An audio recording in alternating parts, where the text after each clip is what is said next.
Hello guys, good morning. For today's video, magsasalpak tayo ng head unit with reverse cam. Ayan guys. Second hand ko lang to nabili guys. Sa tropa. Mahal yung pagkabili niya pero mas mahal daw yung magpalagay, sabi niya eh. Nagtanong daw siya doon sa ibang shop. Sinisingil daw siya ng 2K. Kaya binenta niya na lang sa akin. Hindi pa naman ito nagamit. Bago pa yan. Baka daw makapagana ko. Eh, syempre, bibiling ko na. At ako na maglalagay. At yung 2,000 labor, di akin na lang. Kasi akin naman din to sa sakin lalagyan natin. So, yun guys. Umpisa na natin maglagay ng head unit reverse cam. Okay guys. Yan guys, ayan. Second hand na to, kaya siyempre magulo na yan naman. Pero kuwan pa siya. Hindi pa daw ito nagagamit kung mayari. Siyempre habang malakas ang bagyo, dito lang tayo. Nagawa na lang muna tayo ng personal na gamit. Personal use natin sa sasakyan. Ito guys, kung hindi ako nagkakamali, ito yung linyang papunta sa camera sa likod. Tapos ayan, ito yung guys, ito yung camera niya. May na rin siya, backlight na rin siya, backup light. Hindi katulad ng iba, wala siyang backup light. Tapos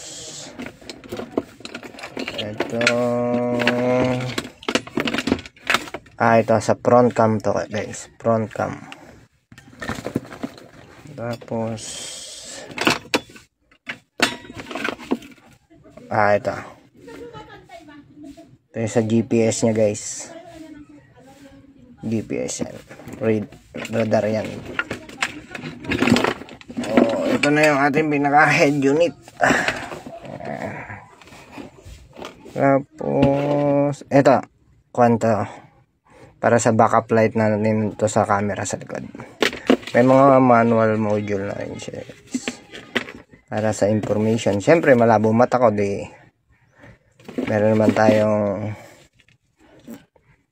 backup experience about wiring pag-install, kaya hindi tayo mangangapa niyan. Medyo memorize na natin yan. So umpisa na natin. L3 ko to guys, kaya sa akin ko ilalagay. Umpisa na natin. Ito nga pala guys, itong mga connection na to, ito para sa mga kwanto guys. Itong itim na to para sa mic. May nakasulat naman siya. Tapos itong mga to sa mga amplifier to, mga input, output. Yan.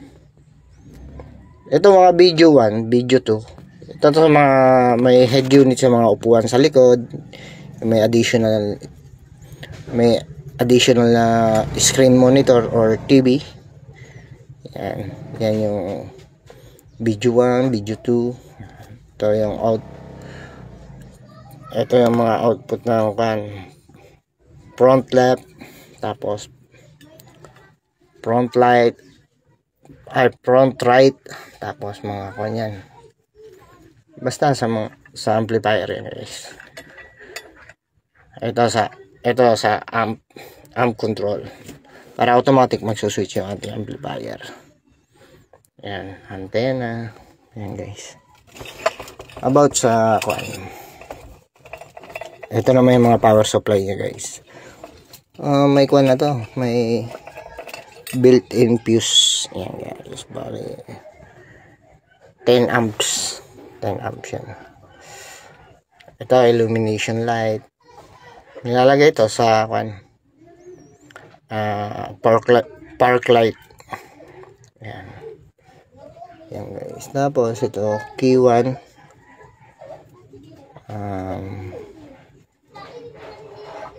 key 1, key 2. Ito yung sa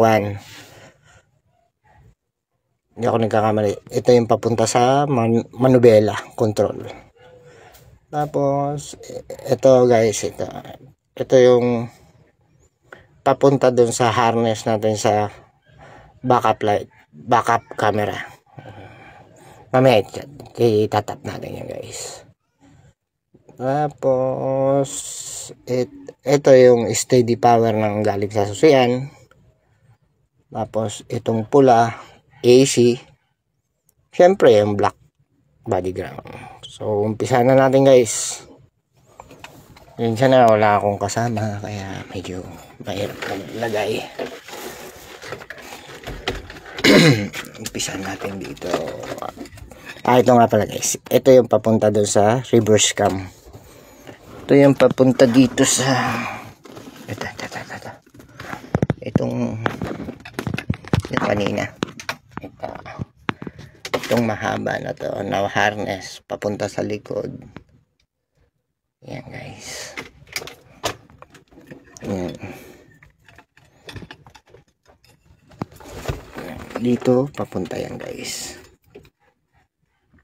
papunta dito yan guys. Yan.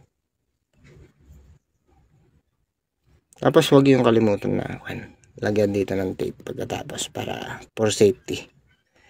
At ito naman dito yan yung sinasabi ko kaninang kasama ng power supply yung itong kulay pink. Yan. Para kahit nagsasounds kayo or nanonood, automatic yan. Pagpasok mo ng reverse, iilaw yan. So i-splice natin. Hirap gumawa, walang kasama. So ganito guys, paano ba?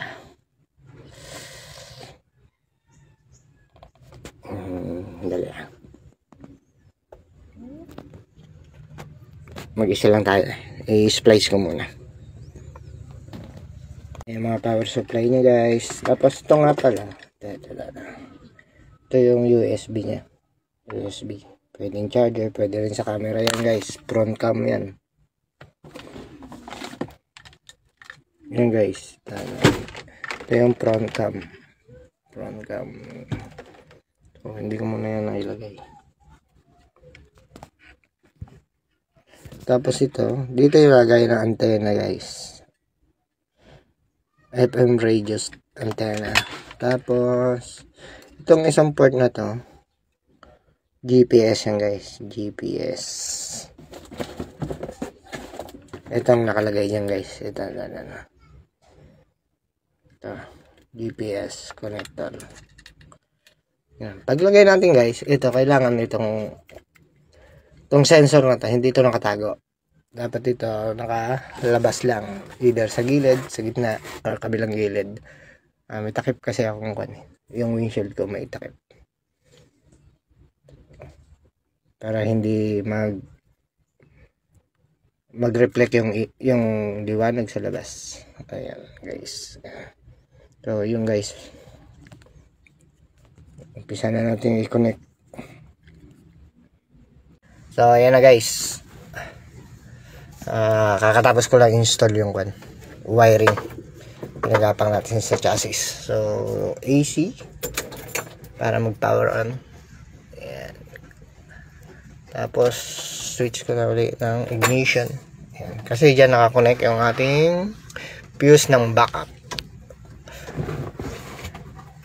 Backup switch or reverse light. Kaya na medyo may singaw yung dilaw kaya bulol-bulol eh. So ito na guys, ship ako ng reverse. Ayan. Yun. Tapos ship ako ulit neutral. Yun. Reverse ulit. Diba guys? So ganun lang siya kadali install. Ayan. Search nyo lang mga settings guys. Ayan guys. So tapos na siya. Meron siya yung mga apps. Ayan. May YouTube natin.